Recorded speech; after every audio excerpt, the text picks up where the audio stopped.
तर आता कर्जमुक्तीचा हा प्रवास एकंदरीत जो आम्ही वर्षभर चालवला आणि या सगळ्या याच्यामध्ये 29-30ला कदाचित होणारी कर्जमाफी आपण आज खेचून आणली। यामध्ये आमच्या कार्यकर्त्याचं, शेतकऱ्याचं आणि खास करून मीडियाचं या सगळ्यांचं मी आभार मानेल।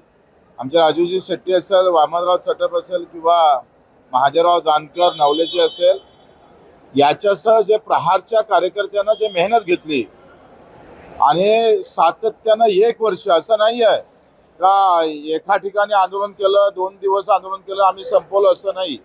आम्ही वर्षभर हे आंदोलन चालू ठेवलं।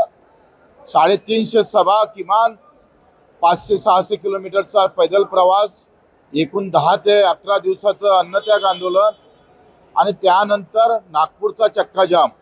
या खऱ्या अर्थानं या टर्निंग पॉईंट ठरला। नागपूर जाम केला आणि सरकारचं तोंड उगाले सुरुवात झाली। सरकारनं तारीख दिली, त्या तारखेवर सरकारनं कर्जमाफी केली, मुक्ती केली।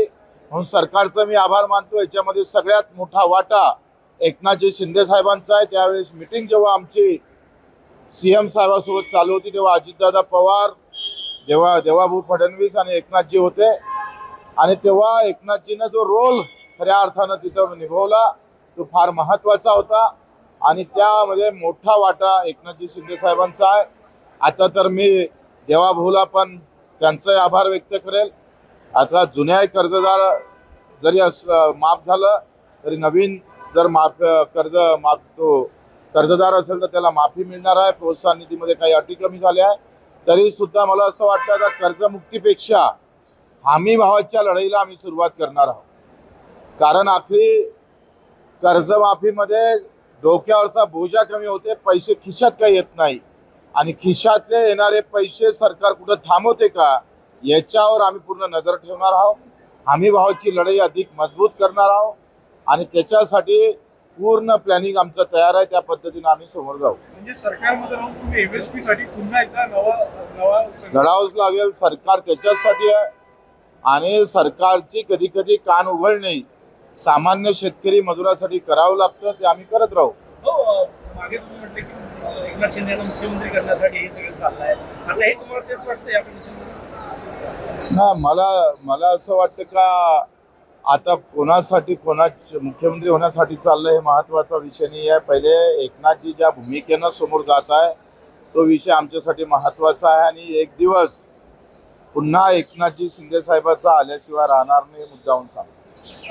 आज संजय राऊतांनी देखील दावा केला आहे की कुठेतरी देवेंद्र फडणवीस यांना दिल्लीला पाठवलं जाईल आणि त्यांची जागा राहुलकडे भरून काढेल। मला वाटते देवाभाऊनं निश्चितच दिल्लीची वारी करावी, देश हातात घ्यावा, देशाचे सूत्र हातात घ्यावे, कारण आता दिल्लीला त्यांचं अधिक महत्त्व जास्त आहे आणि त्या ठिकाणी निश्चितच मला वाटते शिंदे साहेबांनी इकडे महाराष्ट्रात एंट्री करावी आणि मग आम्ही पाहतोय देशात देवेंद्र भाऊ आणि महाराष्ट्रात एकनाथजी असा एक प्रवास सुरू झाला पाहिजे अशी अपेक्षा आहे। पण संजय राऊतांनी असं म्हटलेलं आहे की एकनाथ शिंदेना कधीच मुख्यमंत्री होऊ देणार नाही, त्यांची बावनकुळेंना देवाभाऊ मुख्यमंत्री करण्याची शिफारस केली। तर संजय भाऊचा भविष्यवाणी कुठंच कधी खरी ठरली नाही। त्याच्यानं त्यांनी कोणत्या आता ज्योतिषाजवळ हात पाहिला, त्यांचा पाहिला का कोणाचा पाहिला माहीत नाही। त्याच्यानं मला वाटतं त्याला काही अर्थ उरत नाही। विदर्भातल्या बहुतांश जिल्ह्यामध्ये सोयाबीनचं पीक जे पेरलं होतं ते उगवलं नाही, दुबार पेरणीचं संकट शेतकऱ्यांवर आहे। काय तुमच्या सगळ्या बाबतीत मला वाटतं जन्मठेप केल्या पाहिजे या कंपनीतल्या लोकांना, कारण ह्या अशा पद्धतीनं एका वर्षाचं बी बेकार निघालं का वर्ष वाया जातं आणि वर्षामध्ये आयुष्य चाललं जातं। मग हुतुतुवाला असेल हे जे काही बियाणे आहे यांनी निश्चितच आम्ही पण सभागृहात तो मुद्दा मांडला होता आणि याच्यावर कठोर कारवाई करण्यासाठी खरं तर समोर गेलो पाहिजे।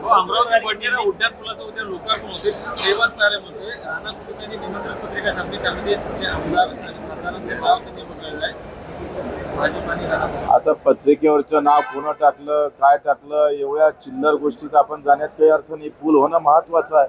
मग तुम्ही बोलले की दिल्लीचं जेव्हा त्यांनी वारी करून यायला पाहिजे, ती वेळ आली आहे असं वाटतं, दिसत आहे का तुम्हाला चित्र असं दिसत नाही, एकंदरीत चित्र तसंच आहे आणि मला वाटतं काही महिन्यातच हा फेरबदल होईल।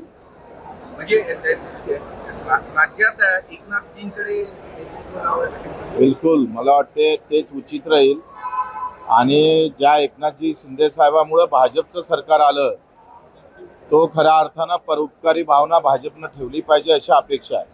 बोगस बियाणं विरोधात सरकार कायदा करण्याच्या तयारीत असल्याची माहिती समोर येत आहे. हा मला वाटतं आवश्यक आहे, कारण बोगस बियाणं झालं, बोगस कलम झालं.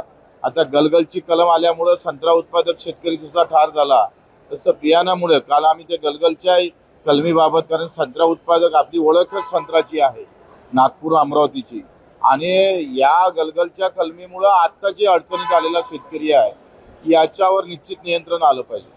महाराष्ट्रातील ताज्या बातम्यांसाठी बघत रहा टाइम्स टुडे टीव्ही. सोबतच शेअर करा, सबस्क्राईब करा आणि बेल आयकॉन प्रेस करा.